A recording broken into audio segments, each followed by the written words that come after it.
Yo, what up? It's Samaja back here with another video, and we're gonna be watching top 10 horror movies that only made sense at the end. Oh, I can't think of any of them, so let's just get into the video. Shit, let's find out. These horror movies left audiences totally mystified for almost the entirety of their runtime, questioning the reality or unreality of everything they were watching. But at the end, each movie finally dropped the veil and played their hand, bringing some semblance of logic to everything we'd witnessed up to that point. So I'm Gareth, this is What Culture Horror, and here are 10 horror movies that only make sense at the end. Number 10, Don't Look Now.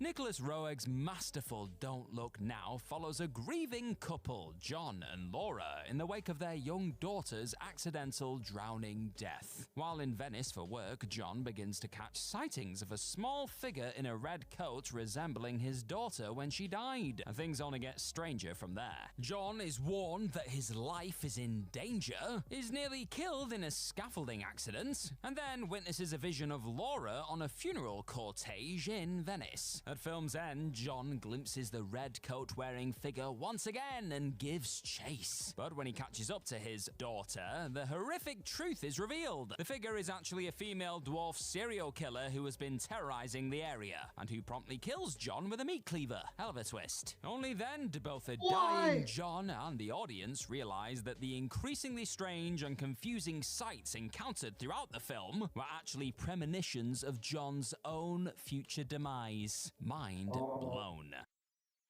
bro, that had me like, so he just ended up dying at the end? That's some crazy stuff. I gotta go watch that. Even if it was spoiled, like you just gotta watch it just for at the beginning, just to see like what is going on. Just to see what the fuck happened. That's some wild stuff.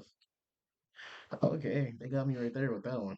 Number 9, One Cut of the Dead. The first act of One Cut of the Dead suggests it's an entertaining, if familiar, found footage film, centered around the cast and crew of a low-budget zombie film whose production is invaded by real zombies. At the conclusion of the opening Bro. 37-minute single take, however, it's revealed that all of this footage was actually from a totally staged film called One Cut of the Dead. From there, the third act of the movie shows the opening single take sequence unfold from another perspective, revealing all the hilarious behind-the-scenes mishaps which contributed to the eccentric, ramshackle production. Watching the opening act play out again with the curtain pulled fully back reveals the film to be as obscenely clever as it is deliriously entertaining. Number 8, Fallen. Fallen is one underrated mind screw of a movie, beginning with a scene from the tail end of the story where an on-the-brink-of-death detective John Hobbs runs through a forest as his voiceover tells the audience, "I want to tell you about the time I almost died." The clear implication is that we're going to see the rest of the scene play out again at the end of the movie, with Hobbs presumably triumphing over the demonic force he battles throughout the film,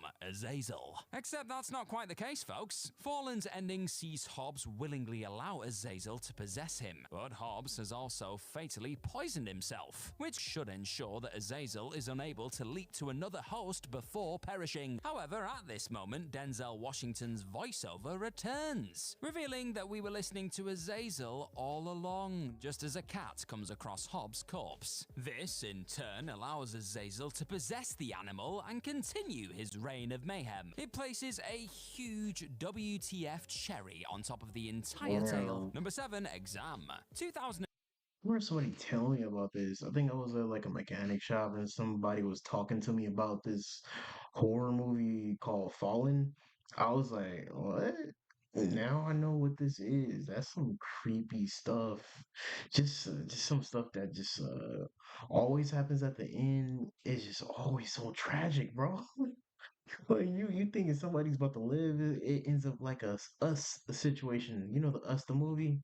Ugh. Nine's low-budget horror thriller Exam revolves around 8 individuals locked in a room together as they take a final exam for a high-flying corporate job. The rub? The exam paper doesn't actually have a question on it, and time is a-ticking. Director Stuart Hazeldine does a stellar job of mining the oddball scenario for maximum suspense and confusion. It's eventually revealed at the end that the exam's one question was simply the "any questions?" asked at the start of the exam, a fact figured out by only only one of the candidates, Blonde. Upon answering no, Blonde wins the job, as this demonstrates her attention to detail and ability to avoid being fooled easily compared to her rivals. Combined with the compassion she shows throughout the exam, she proves herself thoroughly capable of doing the job. She was clearly the best choice. Number 6, The Wicker Man. The Wicker Man might begin as a seemingly simple story of a police officer, Sergeant Neil Howie, investigating the disappearance of a young girl, Rowan, on the remote Scottish island of Summerisle. But the situation is ultimately revealed to be far more calculatedly sinister. The behavior of the islanders is shown to be increasingly peculiar throughout the film, all while they deny Rowan's existence, despite evidence pointing to the contrary. Howie eventually discovers that the island's leader, Lord Summerisle, plans to sacrifice Rowan to the old gods to ensure a bountiful harvest, prompting Howie to infiltrate the May Day festival in disguise in an attempt to thwart said sacrifice. But as it turns out, the entire situation was a lure to get Howie to the island, as he is the real intended sacrifice. In the unforgettable final scene, he's forced inside a giant Wicker Man statue before it's promptly set ablaze. Number 5, I See You. Oh, dang, damn. That's such a like a weird ass twist. It's just like that first movie they just told us about right now. Bro ends up dying. Like, bro, these movies are just scary. Now, I mean, that's why they're horror movies. Now I get why. I really get why. That's just messed up. I swear to God. I keep having to fix this fucking light. It's so annoying. The terrifically twisted 2019 horror I See You revolves around the abduction of a 10-year-old boy, its connection to a series of historic abductions, and mysterious occurrences taking place in the home of lead detective Greg Harper. It's eventually revealed that the strange events in the house are actually being caused by 2 homeless people who have been hiding in Harper's home and gaslighting them. One of the duo, Alec, is determined to drive Greg and his family insane. But why would he possibly want to do this?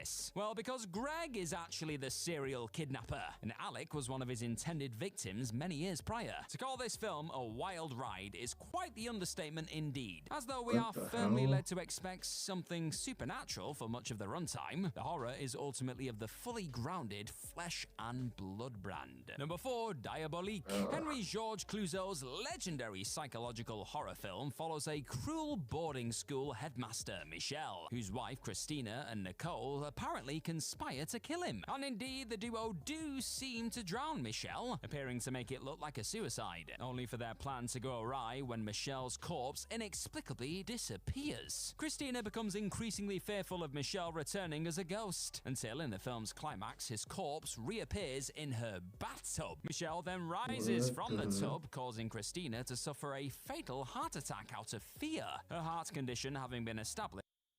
What is this fucking acting back in the 50s, dude? Bro just went like, well, limp like a dog or like a dead animal or something. What the fuck?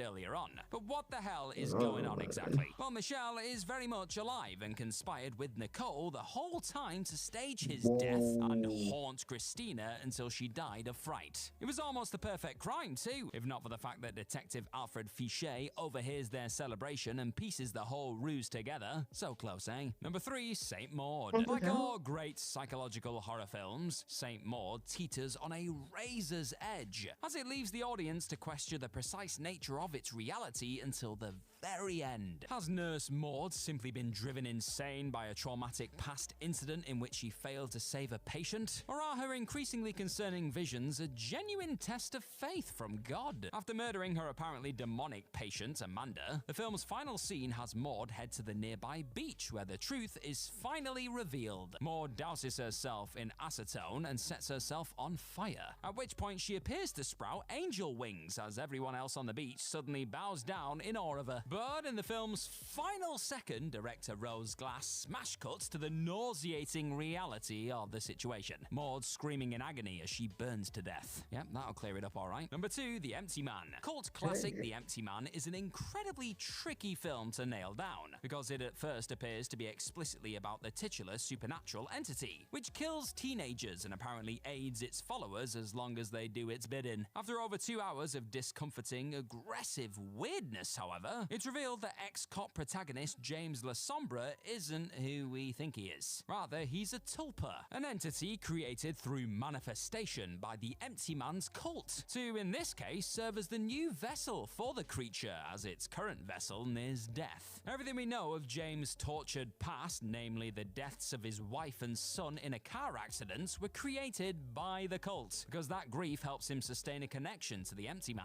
In reality, the real Empty Man is James himself, given that he's hardly a man at all. Brutal stuff. Number 1, Carnival of Souls. 1962's classic horror Carnival of Souls centers around Mary Henry, a woman who miraculously survives a car crash into a river, even while having no memory of how she got to safety. Mary then moves to Salt Lake City, where she begins to encounter terrifying, ghoulish visions and finds herself inexplicably drawn to the nearby pavilion of an eerie, abandoned carnival. As Mary's apparent hysteria intensifies, the climax finally reveals the grim truth. Mary actually died in the initial car crash, with her body being shown in the front seat when the car is finally fished out of the river. And so, the surreal, nightmarish events of the movie have effectively been Mary's attempts to resist joining the dead in what lies beyond. Though the protagonist was dead the whole time, actually, shtick has been played out for years. Back in 1962, it hadn't yet been done to death, and so made one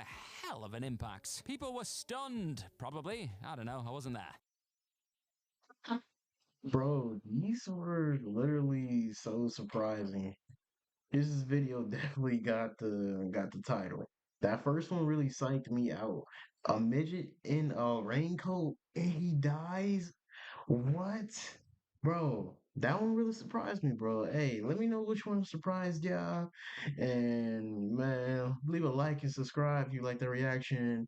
And I'm gonna be out in the next video.